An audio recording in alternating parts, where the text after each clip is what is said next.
बिस्मिल्लाहिर्रहमानिर्रहीम। हमारी आज की वीडियो का उन्वान है पेट की गैस, यानी पेट में गैस कैसे पैदा होती है और हम किस तरह से इससे बच सकते हैं।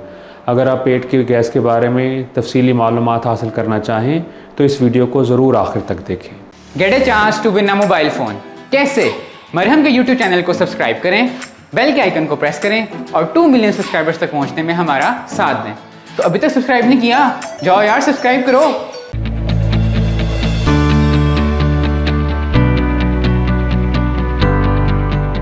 मेरा नाम डॉक्टर मोहम्मद आसिफ गुल है और मैं मैदा और जिगर की बीमारियों और उसकी तशख़ीस और इलाज के लिए काम करता हूँ और मैं फ़ारूक हॉस्पिटल DHA ब्रांच के अंदर शाम में 6 बजे से लेकर 9 बजे तक अपनी कंसल्टेशन देता हूँ। हमारी आज की वीडियो पेट के बनने वाली गैस के वो कौन से 5 तरीके हैं जिनसे हम पेट की गैस से मुकम्मल तौर पर निजात हासिल कर सकते हैं, इसके बारे में डिस्कस करेंगे।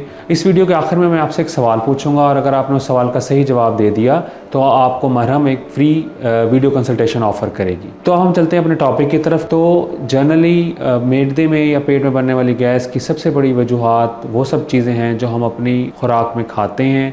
अगर हम अपनी खुराक में स्पेसिफ़िक नहीं होंगे, अगर हम हेल्दी डाइट की सिलेक्शन नहीं करेंगे, अगर हम हेल्दी फूड नहीं लेंगे तो हम अपनी पेट में बनने वाली गैस से निजात नहीं पा सकते। हमें बबलिंग, ब्लोटिंग, डिस्पेप्सिया, इन सारी अलामात का सामना करना पड़ेगा। वो कौन सी ऐसी चीज़ें हैं जिससे मैदे में गैस ज़्यादा बनती है? इनमें सबसे कॉमनस्ट चीज़ें जिसमें अगर हम फल देख लें तो इसमें छिलके वाले फल जैसा कि सेब है, नाशपाती है, इसमें पाया जाने वाला फ्रुक्टोज़ आपके मैदे में गैस बना सकता है। इसी तरह से दूध और दूध की बनी हुई चीज़ें मैदे में गैस बना सकती हैं, दही के अलावा।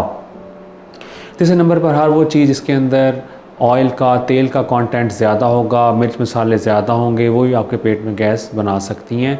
और इसके अलावा वो सारे के सारे फूड जो स्टोर्ड फूड होते हैं, बेकरी आइटम्स होते हैं जिनके अंदर प्रिजर्वेटिव्स ऐड होते हैं, वो सारे के सारे फूड्स आपके मैदे में और पेट में गैस बना सकती हैं। ये गैस मुख्तलिफ़ तरीक़ों से एक मरीज़ के अंदर अलामात ज़ाहिर कर सकती है, जैसे बाज़ औक़ात मरीज़ को बहुत ज़्यादा डकार आते हैं, या मरीज़ का पेट फूल जाता है, या मरीज़ की गैस बहुत ज़्यादा ख़ारिज होती है।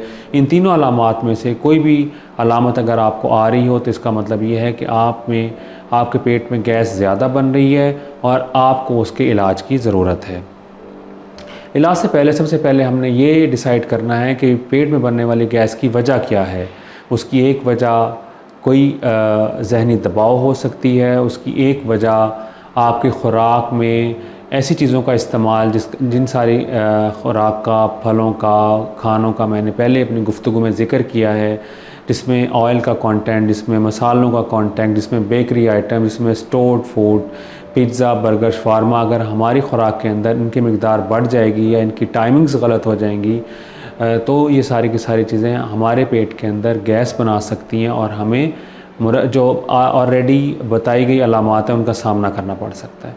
हमने ऐसी डाइट लेनी है जिसके अंदर फ़ाइबर ज़्यादा हो, हमने ऐसे फल और सब्ज़ियाँ लेनी है जिनके अंदर फ़ाइबर ज़्यादा हो ताकि हमें गैस ना बने। अगर आपको दूध से गैस आपके मैदे में बन रही है तो दूध वाली चीज़ों से अवॉइड करना है, लेकिन आप दही ले सकते हैं। और तीसरे नंबर के ऊपर अदरक और पुदीने का इस्तेमाल भी हमें गैस से बचा सकता है। चौथे नंबर के ऊपर अगर डाइटरी मॉडिफिकेशन से और अगर हमें तेल वाली चीज़ें और चिकनाई वाली चीज़ें खाने के बावजूद भी गैस बन रही है तो फिर हम प्रोबायोटिक का इस्तेमाल कर सकते हैं। प्रोबायोटिक में हमारे पास नेचुरल प्रोबायोटिक दही की सूरत में मौजूद है, हम वो इस्तेमाल कर सकते हैं। हम एलोवेरा इस्तेमाल कर सकते हैं और हम सादा इसबगोल का छिलका भी इस गैस के लिए इस्तेमाल कर सकते हैं।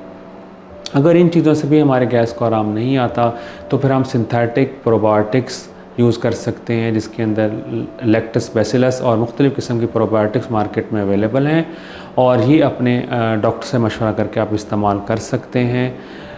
तो अगर हम अपनी सारी गुफ्तगू को कट शॉर्ट करें तो अच्छी ग़िज़ा का इस्तेमाल, अच्छी ग़िज़ा के साथ साथ अगर उसके अंदर हम लोग कुछ प्रोबायोटिक्स ऐड कर लें उसका इस्तेमाल, और इसके साथ साथ बुरी ग़िज़ा जिसके अंदर बहुत ज़्यादा तली हुई चीज़ें, बहुत ज़्यादा बेकरी के आइटम्स, बहुत ज़्यादा मिर्च मसाले वाली चीज़ों से हम अवॉइड करें तो हम गैस से बच सकते हैं। अब आखिर में आपसे सवाल ये है कि क्या ज़हनी तनाव हमारे पेट में या मैदे में गैस बना सकता है या नहीं? इसके बारे में आप अपनी राय का नीचे वाले कमेंट्स में इजहार कर दें, और अगर आपने इसका सही जवाब दिया तो मरहम आपको एक फ्री वीडियो कंसल्टेशन ऑफ़र करेगा। आज की हमारी वीडियो के बारे में अगर आपका कोई क्वेश्चन है, कमेंट है, तो आप नीचे कमेंट्स में जाके पूछ सकते हैं। और अगर आप इसके बारे में मज़ीद कंसल्टेशन लेना चाहते हैं तो मरहम के ज़रिए फ़िज़िकल या ऑनलाइन मुझसे कंसल्ट कर सकते हैं।